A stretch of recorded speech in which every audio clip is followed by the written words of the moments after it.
Vamos ler a palavra do Senhor, livro de Atos dos Apóstolos, no capítulo 12, a partir do primeiro versículo. Vamos ler, vamos ouvir a palavra do Senhor. Atos, capítulo 12, versículo 1 em diante. Nessa ocasião, o rei Herodes prendeu alguns que pertenciam à igreja, com a intenção de maltratá-los, e mandou matar à espada Tiago, irmão de João. Vendo que isso agradava aos judeus, prosseguiu, prendendo também Pedro durante a festa dos pães sem fermento. Tendo-o prendido, lançou-o no cárcere, entregando-o para ser guardado por 4 escoltas de 4 soldados cada uma. Herodes pretendia submetê-lo a julgamento público depois da Páscoa.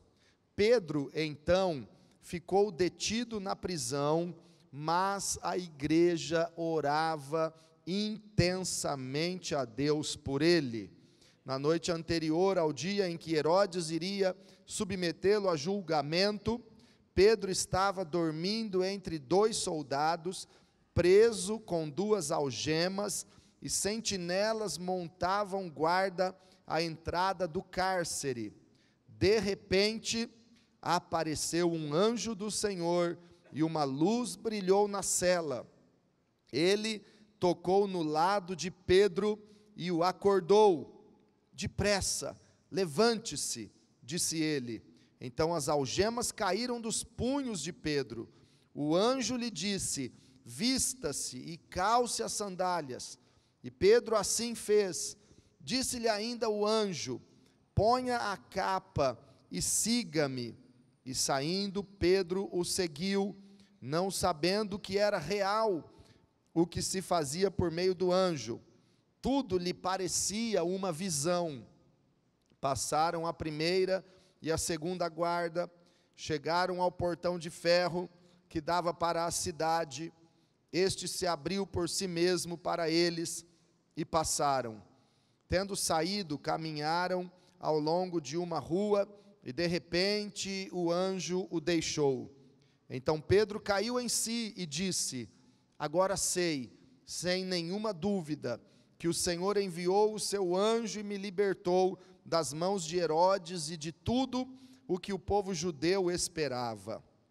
Percebendo isso, ele se dirigiu à casa de Maria, mãe de João, também chamado Marcos, onde muita gente se havia reunido e estava orando. Pedro bateu à porta do alpendre, e uma serva chamada Rode veio atender.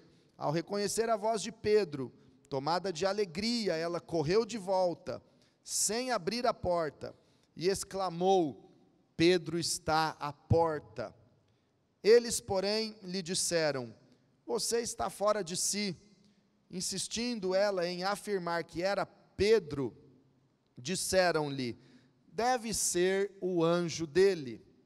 Mas Pedro continuou batendo, e quando abriram a porta e o viram, ficaram perplexos. Amém?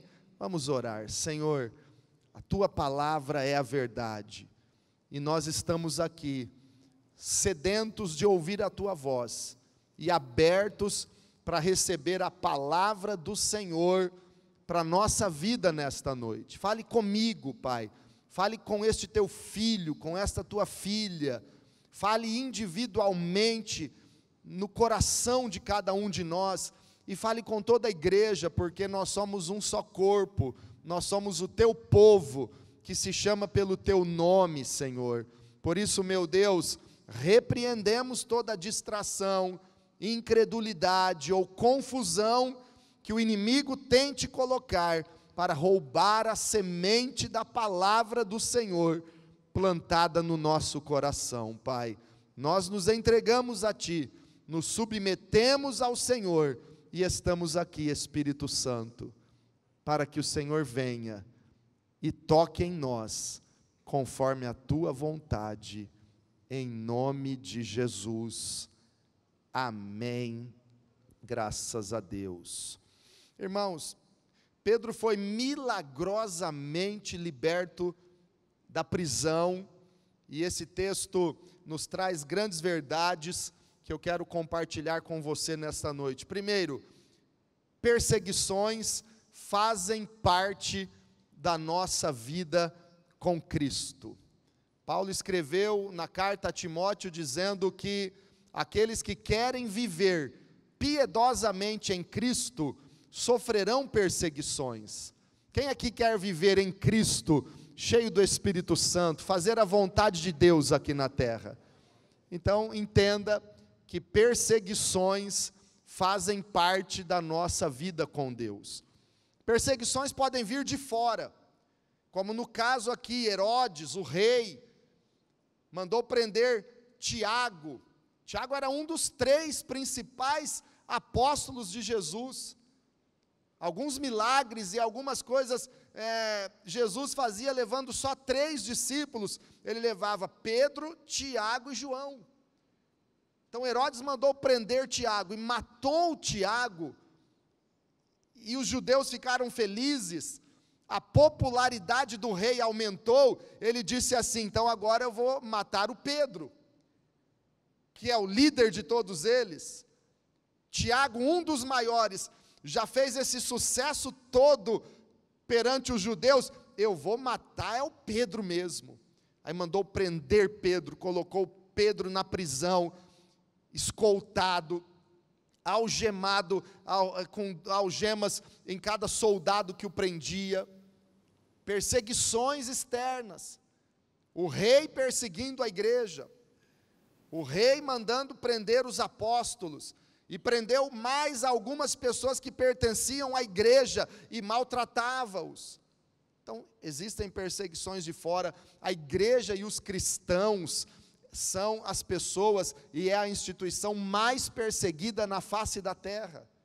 Até hoje, a instituição mais perseguida no mundo é a igreja do Senhor Jesus Cristo. Qualquer coisa envolvendo a igreja é motivo para que o mundo, para que a mídia, para que a população faça o maior barulho possível. A perseguição também ela acontece, às vezes, de pessoas que estão conosco, às vezes de dentro da igreja, às vezes de pessoas que dizem ser cristãos como nós. Perseguições, calúnias, e tantas coisas que envolvem pessoas que são da mesma fé. Por exemplo, nós cremos no batismo no Espírito Santo. A igreja do Evangelho Quadrangular nasceu debaixo de avivamento, batismo no Espírito Santo, curas e milagres sobrenaturais de Deus. Então, na nossa identidade de igreja, nós cremos no mover do Espírito Santo, no batismo no Espírito Santo, com a evidência de falar em línguas, cheios do Espírito Santo. Nós cremos em cura divina. Deus pode curar sem a intervenção do homem, porque Jesus Cristo é o mesmo ontem, hoje e eternamente. Nós cremos no sobrenatural de Deus, mas tem gente que se diz cristão, evangélico, e não crê. Tem pessoas que não creem e combatem a nossa fé, não creem que Jesus é o mesmo, que Ele faça o mesmo que Ele fez no passado, Ele faz hoje, não creem e criticam a nossa fé. E tem perseguição dentro da própria religião. E também tem perseguição, e são as mais frequentes, dentro da nossa própria família. Quando você se converteu, e se você foi um dos primeiros a conhecer o amor de Jesus na sua família, pessoas da própria casa começaram a perseguir, criticar a sua fé, zombar de você, às vezes desprezar, colocar você de lado em tantas programações familiares. Então, dentro da própria família existe perseguição. Mas eu quero dizer para você que perseguição faz parte da vida cristã. E Jesus disse assim no Sermão da Montanha: bem-aventurados sois vós, quando vos injuriarem e perseguirem e mentindo disserem todo o mal contra vós por minha causa. Grande é o vosso galardão nos céus, porque assim perseguiram os profetas que foram antes de vós.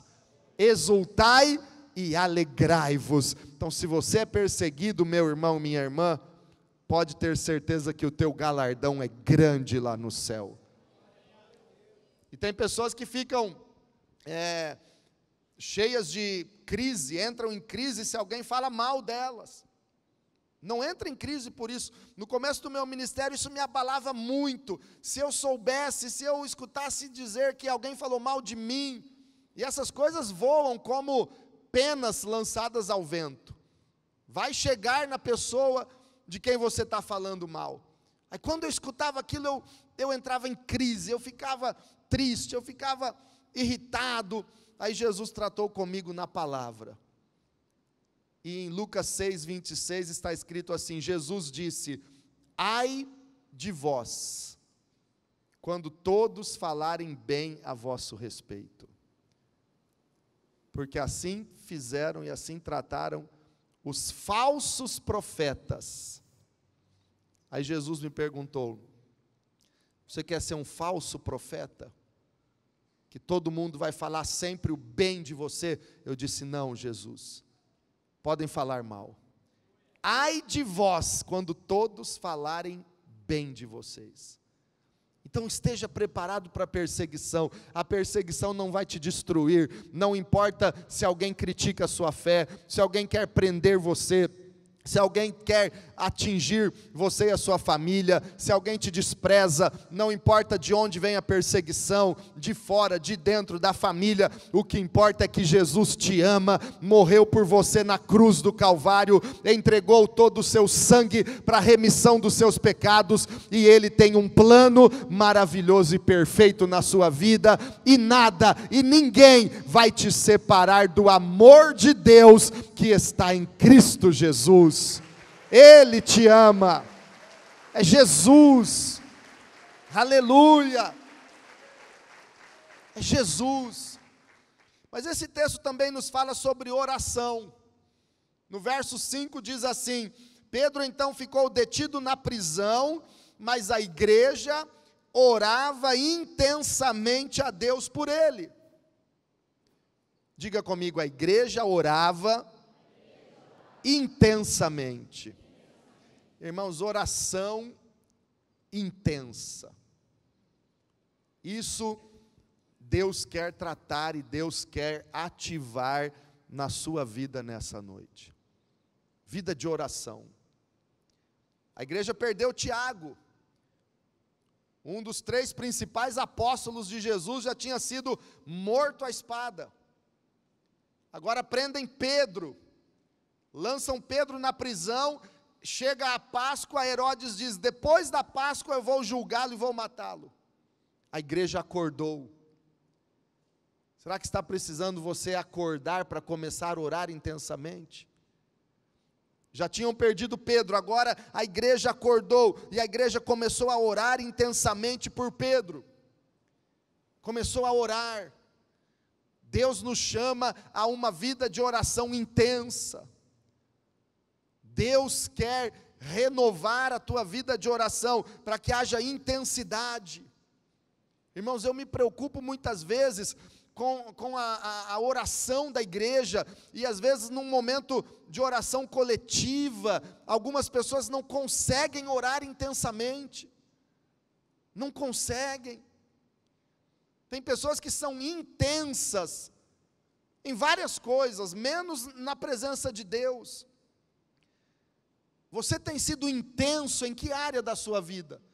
Eu conheço pessoas que são intensas no trabalho. Trabalham, são ativas, levantam cedo, trabalham até a tarde, trabalham fim de semana, levam serviço para casa. São intensos no trabalho. Tem pessoas que trabalham em 2 empregos. Não estou dizendo que está errado ou que você não deva ser intenso no trabalho, mas tem gente que é intenso só numa coisa. Conheço pessoas que são intensas na atividade física, na prática de um esporte. São intensas. Eu vejo pessoas praticando esporte, às vezes 10 horas da noite. Outros vão para uma academia 6 horas da manhã. E são intensas. Atividade física é o compromisso principal que ela tem. Outros são intensos em redes sociais. Outros são intensos em jogos eletrônicos, online. Outros são intensos em relacionamentos sociais, tanto jantar, tanta festa. Toda semana 2 ou 3 festas. Tem pessoas que são intensas, e cada um é intenso naquilo que realmente é a paixão da sua vida. Aquilo que é a sua verdadeira paixão, eu tenho certeza que você é intenso nisso. Mas a Bíblia diz aqui que a igreja era intensa na oração. Orava intensamente por Pedro. Deus nos convida a um relacionamento com Ele de intensidade. Sair da frieza, sair do comodismo e ter uma vida de oração comprometida, confiante. Romper a barreira do desânimo e do comodismo na oração, para experimentarmos o sobrenatural de Deus. Esse texto nos fala do sobrenatural de Deus. Esse texto nos fala de anjos. Pedro estava na prisão, estava tudo escuro. De repente, verso 7, de repente apareceu um anjo do Senhor. O lugar que estava escuro era a noite, tudo escuro naquela prisão. O lugar ficou iluminado, ficou mais claro do que nós estamos aqui debaixo dessa iluminação. Uma luz encheu toda a cela. O anjo tocou em Pedro, no lado de Pedro, e o acordou. Sobrenatural, irmãos. Oração intensa gera o sobrenatural na nossa vida. Quem quer viver o sobrenatural de Deus? Nós não fomos chamados para viver o natural, irmãos, o natural está aí, todo mundo vive, nós somos naturais, mas nós podemos andar no sobrenatural de Deus. E o que vai gerar isso? Oração intensa. Esse texto nos fala de algemas que caíram. Pedro estava algemado, as algemas caíram, o anjo do Senhor apareceu, o lugar ficou iluminado, o anjo do Senhor tocou em Pedro e disse: acorde, Pedro. Eu creio que hoje o anjo do Senhor vai tocar em você, ele vai te dar um cutucão e vai dizer: acorde, e você vai ser despertado para uma vida intensa em Deus, cheio do Espírito Santo a partir de hoje. Levanta a mão e diga assim: anjo do Senhor, pode tocar em mim, pode me acordar, em nome de Jesus. Esse texto fala de anjos, aleluia. Irmãos, esse texto fala de anjo, fala de luz, fala de algemas caírem, fala de Pedro saindo, passando no meio das guardas e ninguém vendo.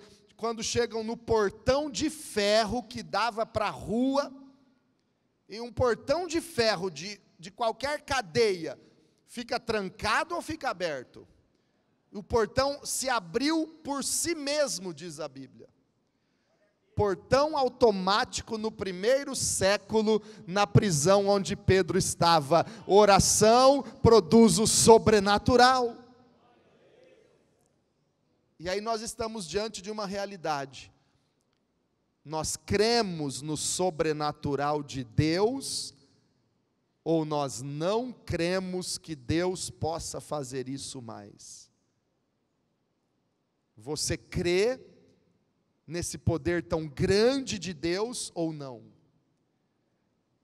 Você crê que Deus pode curar um enfermo hoje, ou Ele não pode mais fazer isso? Você crê que Ele ressuscita um morto hoje, ou Ele não pode mais fazer isso? Você crê que Ele enche do Espírito Santo e concede o dom de falar em línguas, como foi em Pentecostes, ou Ele não pode mais fazer isso? Você crê que Ele pode andar sobre as águas e fazer o sobrenatural em nós, ou Ele não pode mais fazer isso? Você crê no sobrenatural, ou você vive só na dimensão natural? É uma grande realidade. Nesse fim de semana esteve aqui a pastora Maria e ela mostrou uma caixinha cheia de pedras. Pedras transparentes de vários tamanhos e formatos, que caem na hora do culto na igreja dela, caem do nada, aparecem no chão, caem nas pessoas, pedrinhas, e tem uma latinha lá cheia dessas pedrinhas, que Deus tem manifestado um sinal. Isso é um simples sinal, como às vezes em muitas vigílias eu já vi, talvez você já viu, vigílias em matas, os gravetos no chão acendem e brilham na escuridão. Quando você está orando, aquele graveto fica aceso, brilhando. É apenas um sinal, Deus dizendo: eu sou o Deus do impossível, e eu estou aqui com você. Milagres, sinais e maravilhas de Deus são apenas para Ele dizer: eu sou Deus e eu estou aqui com você. Ele é Deus. Agora vamos parar para pensar, você crê em anjos? Quando Pedro foi liberto e o anjo desapareceu, aí ele caiu em si, e ele viu que não era uma visão. Você crê em visões, sonhos proféticos? Pedro viu que não era uma visão, ele correu para a casa de Maria, mãe de João Marcos, onde a igreja estava ali reunida para orar, e era madrugada. Ele começou a bater no portão. Uma menina chamada Rode foi até o portão, e quando Pedro disse: sou eu, ela escutou a voz de Pedro e voltou tão feliz. Contaram: olha, Pedro está aqui, Pedro está aqui, Pedro está aqui. As pessoas disseram: você está louca, não é Pedro, ele está na prisão. Eles estavam orando para Pedro, mas Pedro estava ali, e eles disseram: não é Pedro, é o anjo de Pedro. Você acredita que tem um anjo que Deus colocou para guardar a sua vida? Como diz Mateus 18:10, Hebreus 1:14, anjos do Senhor enviados para servir e guardar a sua vida. Você crê na existência deles?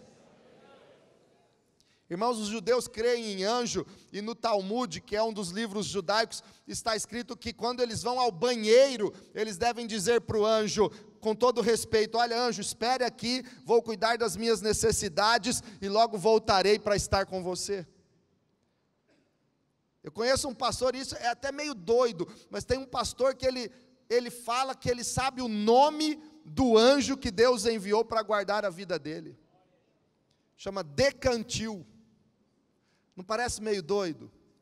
Mas nós cremos no sobrenatural de Deus. Tem anjos que Deus enviou para estar ao teu redor. Essa semana você vai ver livramento, vai ver a proteção, vai ver a presença de Deus, e anjos de Deus cuidando de você e da sua família. Visões, sonhos, falar em línguas, ser cheios do Espírito Santo. Nós cremos naquilo que a Bíblia diz. E eu sei que essa semana eu vou olhar lá no YouTube, Maurício, os incrédulos vão tudo colocar lá, assim, não creio. Pode clicar aí agora, o incrédulo, não creio. Mas nós cremos no sobrenatural de Deus, irmãos. Cremos. Jesus cura hoje, e se você está doente, nós reconhecemos a importância dos médicos, da medicina, sim, mas Jesus Cristo é o médico dos médicos, é o Senhor dos senhores, é o Rei dos reis, é tudo em todos. Oração intensa produz o sobrenatural na nossa vida. Vamos ver o que Jesus falou em Lucas, no capítulo 18. Olha o que Jesus falou sobre oração e milagres. Oração e o sobrenatural. Lucas capítulo 18. Então Jesus contou aos seus discípulos uma parábola para mostrar-lhes que eles deviam orar sempre e nunca desanimar. Diga comigo, eles deviam orar sempre e nunca desanimar. Quem devia fazer isso? Discípulos de Jesus. Tem alguém aqui que é discípulo de Jesus? Que devem orar sempre e nunca desanimar? Oração intensa. O anjo vai te cutucar para te acordar e você orar intensamente. Deus vai te acordar nessa semana, pode esperar. Você vai orar intensamente. Versículo 2, ele disse: em certa cidade havia um juiz que não temia a Deus, nem se importava com os homens. E havia naquela cidade uma viúva que se dirigia continuamente a ele, suplicando-lhe: faze-me justiça contra o meu adversário. Por algum tempo ele recusou, mas finalmente disse a si mesmo: embora eu não tema a Deus e não me importe com os homens, essa viúva está me aborrecendo. Vou fazer-lhe justiça, para que ela não venha mais me importunar. A viúva insistia, oração insistente, oração intensa. O juiz não acreditava em Deus, o juiz não respeitava nenhum homem, e ele não queria fazer justiça, mas a viúva insistia. Persevere em oração. A viúva perseverava. Um dia aquele juiz falou assim: olha, quer saber? Ela está me importunando, está me incomodando, vou resolver logo essa situação, para ela parar de me importunar, resolver o problema dela. Agora olha a conclusão, olha o que Jesus diz no verso 6, e o Senhor continuou: ouçam o que diz o juiz injusto. Por que ele resolveu? Por causa da importunação. Versículo 7, Jesus nos pergunta: acaso Deus não fará justiça aos seus escolhidos, que clamam a Ele dia e noite? Quem aqui é escolhido de Deus, levante a mão.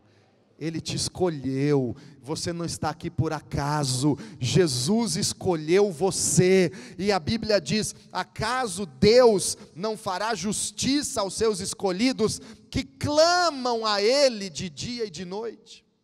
Oração intensa. Clamam a Ele de dia e de noite. Durante o dia você tem lá seu tempo e está clamando a Deus. À noite você levanta e clama ao Senhor. De dia e de noite o teu clamor sobe diante da presença do Senhor, que diz: clama a mim e responder-te-ei e anunciar-te-ei coisas grandes e ocultas que não sabes. O teu clamor chega diante dele e ele faz justiça na sua vida. Olha o que Jesus pergunta ainda no final do verso 7, continuará fazendo-os esperar? Será que Deus vai continuar fazendo você esperar? Se você clamar de dia e de noite com insistência, Jesus está dizendo algo aqui muito sério. Jesus está dizendo no versículo 8, quem é que diz? É o pastor Valério? Verso 8, eu lhes digo, Jesus está falando isso para você, receba essa palavra como uma resposta para a sua vida hoje. Eu lhes digo, Ele lhes fará justiça e depressa. Ele vai fazer justiça depressa na sua vida. Ele vai responder logo o seu clamor insistente e intenso de dia e de noite. Ele vai responder, Ele vai operar depressa, diz o Senhor. Não vai ficar esperando muito tempo. Oração intensa, resposta depressa. Clamor insistente de dia e de noite, resultado rápido. Aí Jesus finaliza dizendo: contudo, quando o Filho do Homem vier, encontrará fé na terra? Falando de oração, e de milagres, Jesus termina perguntando: quando o Filho do Homem vier, achará fé na terra? Nós vemos hoje uma geração de cristãos incrédulos. Nós vemos hoje uma geração de crentes incrédulos. Olha a contradição. Crentes incrédulos. Somos crentes. Não falando de uma religião, sou da religião dos crentes. Não, não. Somos crentes, aqueles que creem. Quando Jesus ressuscitou, e os discípulos fizeram o primeiro culto de celebração num domingo, tudo isso está na tua Bíblia, em João capítulo 20 e 21.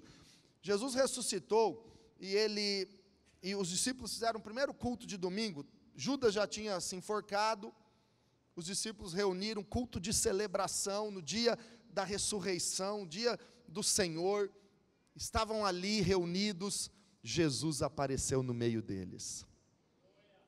Irmãos, isso para mim é uma grande notícia, porque quando nós nos reunimos para celebrar o Senhor, Jesus está no meio de nós. Eu tenho uma notícia para lhe dar agora: Jesus Cristo está aqui. Jesus Cristo está aqui. Onde 2 ou 3 se reúnem, Ele está no meio deles. Jesus está aqui. Esse aplauso aí é para Ele, esse louvor é para Ele, esse aleluia é para Ele, por Ele, dEle, tudo é para Ele. Jesus, nós te adoramos. Aí o Tomé não estava. Eu sempre fico às vezes pensando, onde estão certos discípulos, o que é que tinha de tão importante para Tomé estar fazendo naquele dia do culto? Todos os outros apóstolos e discípulos estavam lá, Tomé não estava. Aí os discípulos empolgados, porque Jesus no meio deles, depois da morte e ressurreição, eles viram as mãos de Jesus perfuradas pelos cravos da cruz. Aí foram contar para Tomé. Quando Tomé terminou o compromisso tão importante que ele tinha e se reuniu com os discípulos, foram contar para ele: Jesus esteve conosco. O Tomézão: eu não acredito. Só acredito vendo. Tem crente, Tomé. Eu tenho que ver as mãos dele. Eu tenho que ver o lado dele que foi atravessado pela lança. Uma semana depois, no próximo domingo, no outro culto de celebração, os discípulos ali de novo, celebrando e adorando o Senhor, Jesus apareceu de novo. Quando nos reunimos, Jesus está conosco. Agora Tomé também estava. E ele fica assustado e impressionado que Jesus agora estava ali. Jesus disse assim: Tomé, olha aqui, Tomé. Tomé, olha. Rei meu e Deus meu, disse Tomé. Jesus falou para ele: não sejas incrédulo, Tomé. Seja crente. Não seja incrédulo, Tomé, seja crente. Bem-aventurados os que não me viram, mas creram em mim. Você creu porque você me viu. Bem-aventurados os que não me viram, mas creram em mim. Igreja, nós somos crentes. Nós não somos incrédulos. Porventura, quando o Filho do Homem vier, achará ele fé na terra? Encontrará uma igreja que crê ou uma igreja que não crê? Uma igreja que acredita ou uma igreja que é incrédula? Você crê que Deus pode fazer aquilo que o homem não pode, aquilo que parece que já não tem mais jeito na sua vida, na sua família, aquilo que já foi desenganado pelos homens? Você crê que para Deus não é impossível, e Ele tem a palavra final, e Ele pode reverter? Você crê nesse Deus do impossível? Levante a mão, diga amém, diga eu creio, Senhor. Diga eu creio, eu sou crente, Senhor. Acredita, nós somos crentes. Acredita, batalhe por essa fé que Deus te deu, senão você se torna incrédulo. Eu quero terminar lendo Judas, no versículo 3 e o versículo 20. Judas é o penúltimo livro da Bíblia. Não é o Judas traidor que escreveu esse texto, é o apóstolo Judas, irmão de Jesus por parte de útero materno. Depois que Jesus nasceu, você sabe que a Bíblia diz, José e Maria tiveram filhos e filhas. Um deles era Judas, que depois da morte de Jesus, creu nele, se tornou um discípulo, escreveu esta epístola que está antes de Apocalipse. Judas, versículo 3, diz assim: amados, embora estivesse muito ansioso para lhes escrever acerca da salvação que compartilhamos, o que ele queria falar e escrever? Sobre o quê? Salvação. O assunto mais importante da Bíblia, salvação. O assunto mais importante para que todos conheçam, salvação em Cristo Jesus. Então Judas está dizendo assim: eu estava ansioso para escrever-lhes acerca da salvação, mas senti a necessidade, olha só, senti que era necessário escrever-lhes, insistindo que batalhassem pela fé que de uma vez por todas foi confiada aos santos. Eu queria estar pregando sobre salvação, mas eu também senti a necessidade nesse dia, de pregar sobre batalhar pela fé, que já foi confiada aos santos de uma vez por todas. Batalhe, porque senão você se torna incrédulo. Tem muita gente, muito crente, orando de forma errada, dizendo: Senhor, aumenta a minha fé. Deus está ouvindo essa oração e respondendo: eu já confiei a você, de uma vez por todas, a fé que você precisa. Fale para quem está do teu lado: Deus já lhe deu toda a fé que você precisa. Então nós já temos. Olha o que a Bíblia diz: senti a necessidade de escrever-lhes, insistindo, exortando, que batalhem, que batalhassem pela fé que uma vez por todas foi confiada aos santos. Deus já te deu a fé, Deus já confiou a você a fé. Você já tem essa fé. Agora, o que Deus está mandando e exortando e insistindo comigo e com você? Batalhe por essa fé. Quem não batalha pela fé que já recebeu, se torna incrédulo. Cristão que não crê no poder de Deus, está cheio. Cristão que não ora mais porque não acredita que Deus vai responder. Tudo é o natural, está doente, é médico, é remédio. Não sou contra, mas onde está a oração e a fé para receber cura sobrenatural? É um problema familiar, é um problema financeiro, tudo é no natural. Onde está a sua fé para crer no Jeová Jirê de Abraão, para crer no Deus provedor de Salomão, para crer naquele que não tem crise e abençoa a tua semeadura como abençoou Isaac? Onde está a fé naquele Deus que responde a oração como a de Elias e manda fogo do céu e mostra que Ele é Deus acima de todo nome? Onde está a nossa fé para acreditar que ao removermos a pedra, Ele vai ressuscitar o Lázaro, Ele vai vai ressuscitar o sonho, Ele vai abençoar. Onde está a nossa fé para que no meio da tempestade a gente possa acreditar que a palavra tem autoridade para aquietar o mar e aquietar o vento, e Ele andar sobre as águas, e nós também podemos andar com Ele. Nós cremos no sobrenatural.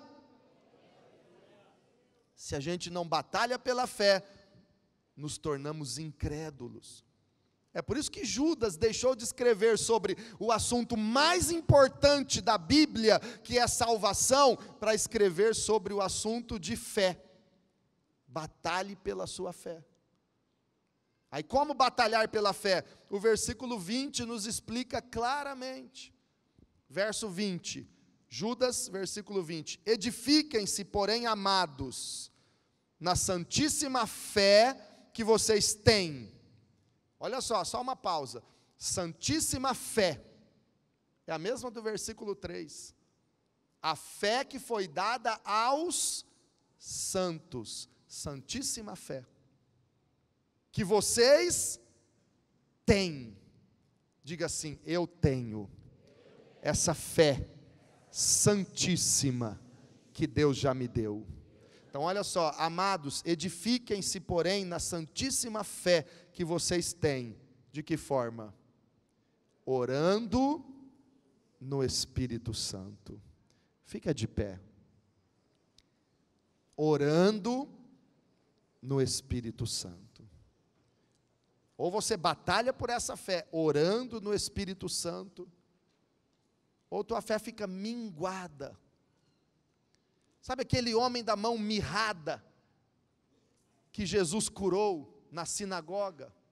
Tem muito crente com a fé mirrada.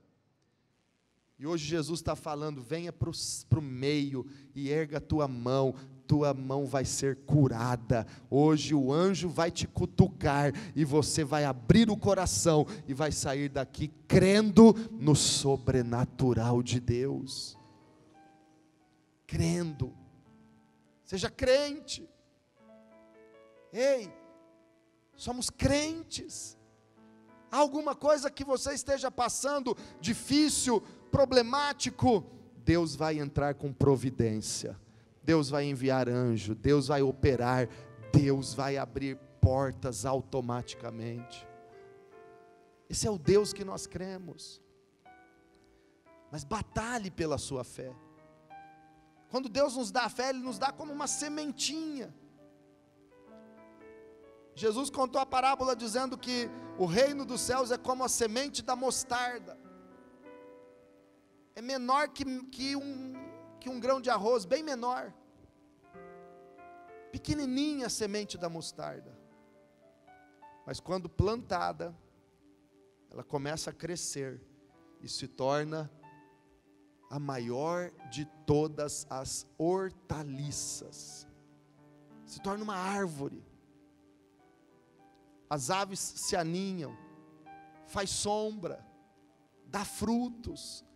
Quando você batalha pela sua fé, você vai viver debaixo dessa árvore que é a tua fé, e vai ficar na sombra, desfrutando e colhendo os frutos que a tua fé vai produzir. Batalhe pela fé.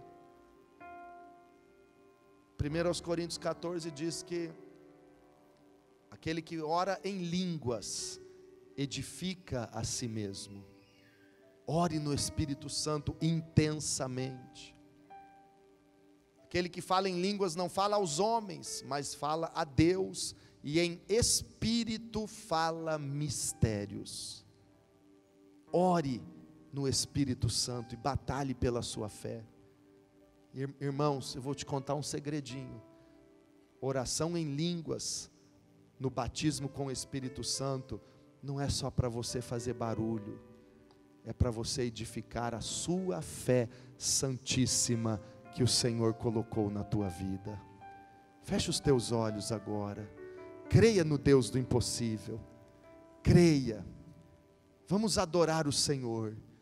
Você vai hoje crer, nós vamos adorá-lo, e depois você vai orar um pouco no Espírito Santo, vai ativar a tua fé, e você vai pedir um milagre e Deus vai fazer um milagre na sua vida nesta semana.